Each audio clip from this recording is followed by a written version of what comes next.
Yo me acuerdo cuando chico mi abuelo, por ejemplo, nos regalaba cajas vacías. A cada nieto le tenía una bolsa de cajas vacías, de té, de fósforo, todas las cajas vacías. Y a partir de ahí armábamos lo que queríamos, ciudad, qué sé yo, robot, lo que sea. No estaba esta cultura de quiero algo, voy, lo compro y se resuelve. Sino que había como ingeniársela, inventar, resolver con lo que había.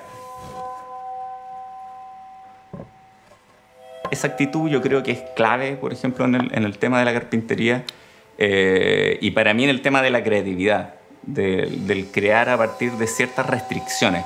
Como de pequeño tuve como esa actitud de MacGyver de resolver el problema con lo que hay.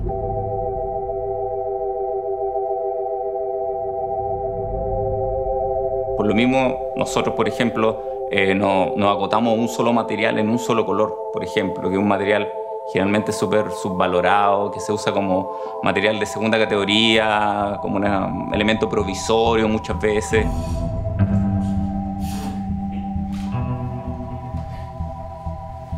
Y nosotros lo tomamos como esa restricción y tratamos de sacarle el jugo. A mí lo que me atrae es el proceso creativo resolutivo. Creo que la creación está relacionada con eso, con tener una realidad, tener una necesidad y generar un tercer factor que resuelve. Mi cabeza funciona resolviendo cosas. Nuestros proyectos tienen que ser útiles, tienen que satisfacer una necesidad, resolver un problema. Lógicamente tienen que ser bonitos, tienen que ser agradables. Pero va en ese orden de cosas. Y lo interesante para mí es esta distancia que hay entre, y lo atractivo, esta distancia que hay entre las herramientas que tenemos, que cortan, lijan, no hacen más que eso, y el mueble que queremos hacer.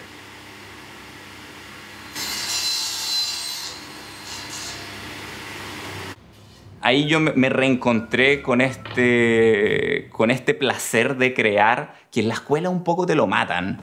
En la arquitectura te enseñan como el amor a la librería, al papelito, el lapicito, etc. Como elementos más abstractos. A mí me gustaba la ferretería.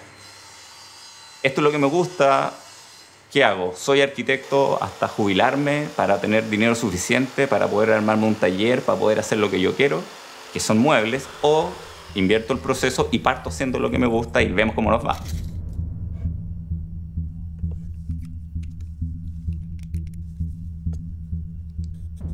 Yo diseño, yo creo, yo hago y yo soy responsable de todo lo que hago. Y por lo mismo, cada vez que yo trazo una línea, tengo que pensar cómo se fabrica esa línea, cuánto cuesta esa línea, si esa línea resiste, si tenemos las máquinas suficientes o si hay que inventar una guía o una tercera herramienta que resuelva el problema y si es capaz de, si lo puedo vender. Entonces, una línea no es una línea, es todo eso.